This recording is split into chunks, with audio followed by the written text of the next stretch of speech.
नमस्कार दोस्तों, मैं रवि कुमार आप सभी का स्वागत करता हूं अपने YouTube चैनल पे। देखिए दोस्तों, आज next part gender, English grammar में जेंडर एक इम्पोर्टेंट पार्ट है। आज उसको हम लोग देखते हैं। तो चलिए शुरू करते हैं। अच्छा लगे तो वीडियो ज़रूर देखिएगा लास्ट तक। चलिए शुरू करते हैं जेंडर से। देखिए जेंडर किसको बोलते हैं। बोल रहा है generally every living and non living has been put under gender, but English grammar defines all the living and non-living of the world by 4 categories of gender and which are। मतलब क्या रहा है, साधारणतया प्रत्येक सजीव एवं निर्जीव को जेंडर के अंतर्गत रखा गया है, लेकिन इंग्लिश ग्रामर दुनिया के सभी सजीव एवं निर्जीव को जेंडर के 4 भागों में परिभाषित करता है, और जो हैं masculine gender, feminine gender, common gender और नेचर जेंडर। देखिए मैस्कुलिन जेंडर क्या कह रहा है कि a noun that denotes a male animal is said to be of masculine gender. मतलब वह नाउन जो किसी पुरुष जाति को दर्शाता है मैस्कुलिन जेंडर कहलाता है। जैसे एग्जाम्पल में boy, dog, bull, lion, he goat, cock etc। Pronoun used for masculine gender see masculine gender he, him, his etc। दूसरा है feminine gender, a noun that denotes a female animal is said to be of feminine gender. वह noun जो किसी स्त्री जाति को दर्शाता है फेमिनाइन जेंडर का कहलाता है। जैसे कि एग्जाम्पल में गर्ल हो गया, काव हो गया, बिच हो गया, she goat, hen, lions etc। Pronoun used for feminine gender she, her, hers etc। तीसरा हो गया common gender, a noun that denotes either male or female animal is said to be of common gender.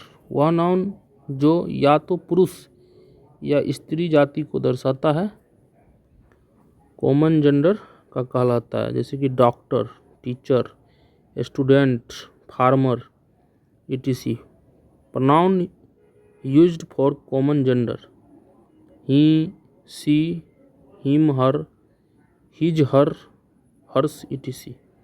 उसके बाद है nature gender, a noun that denotes neither male or female animal and it's must be a non living is said to be of nature gender.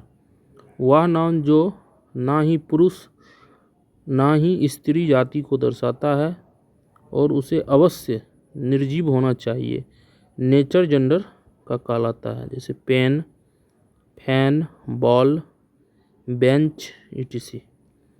Pronoun used for nature gender its, it etc। Rules of gender बोल रहा है, पहला rule क्या है, एक collective noun even it denotes a living being related as the nature gender, so in that coordination pronoun it is used for that collective noun। मतलब कोई collective noun भले ही किसी सजीव प्रजाति को दर्शाता हो नेचर जेंडर के अंतर्गत इस्तेमाल किया जाता है। इसीलिए उस परिस्थिति में उस कलेक्टिव नाउन के लिए प्रोनाउन इट का इस्तेमाल किया जाता है। Example, there is a crowd at Mahavir Chowk and I am going to see him, her, it. इसके साथ इट लगेगा, हिम, हर नहीं लगेगा। Army has arrive to Rosera, जैसे ही सी ने लगेगा, इट इज कोऑपरेटिंग हुचस। Lower animals, bird, babies, insects etc are also treated as the nature gender and for the two pronouns it is used। छोटे जानवर, पक्षियाँ, छोटे बच्चे, कीड़े मकोड़े इत्यादि भी नेचर जेंडर के रूप में इस्तेमाल किए जाते हैं और उनके लिए भी प्रोनाउन इट का इस्तेमाल किया जाता है। कह रहा है there is a cat in my kitchen and I shall kill it. Him her का इस्तेमाल नहीं होगा। जैसे he has a baby, he loves it very much, यहाँ हिम हिज का इस्तेमाल नहीं होगा। Same object non living are treated as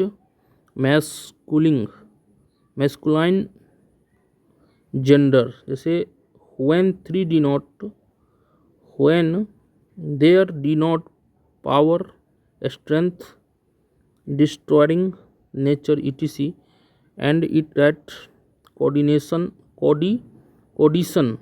pronouns is used for that he him his etc। कुछ निर्जीव जब शक्ति, दमखम, विनाश की प्रवृत्ति को दर्शाते हैं तब वे मैस्कुलाइन जेंडर के अंतर्गत इस्तेमाल किए जाते हैं और उस परिस्थिति में उसके लिए प्रोनाउन का इस्तेमाल किया जाता है, जैसे ही हिम हिज इत्यादि। The sun is our planet and it looks round, यहाँ इट का इस्तेमाल होगा ना कि हर, ही हर का। The sun is so hot that he destroy everything which goes near to him। Flood has come to Rosra and he will leaving no body। उसके बाद है फेमिनाइन जेंडर, कहता है when they denote love, kindness, caring, nature etc and in that condition pronoun is used for that he her hers etc। कुछ निर्जीव जब प्यार, दयालुता, ख्याल रखने की प्रवृत्ति को दर्शाते हैं तब वे फेमिनाइन जेंडर के अंतर्गत इस्तेमाल किए जाते हैं और उस परिस्थिति में उनके लिए प्रोनाउन का इस्तेमाल किया जाता है। See her hers etc। We live on the earth, it move around the sun, we get everything from the earth so we treat he as our mother।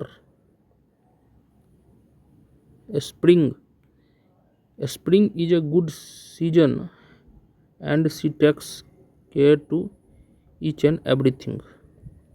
course curriculum, देखिए यहाँ पर defined of grammar, parts of a speech and its kind, defined of all the kinds of parts of a speech, kinds of noun and definition of all the kinds, rules of noun, person and table of personal pronoun, gender and its rule, sentence and definitions of all its kind, number and all the rules। चलिए आज यहीं तक।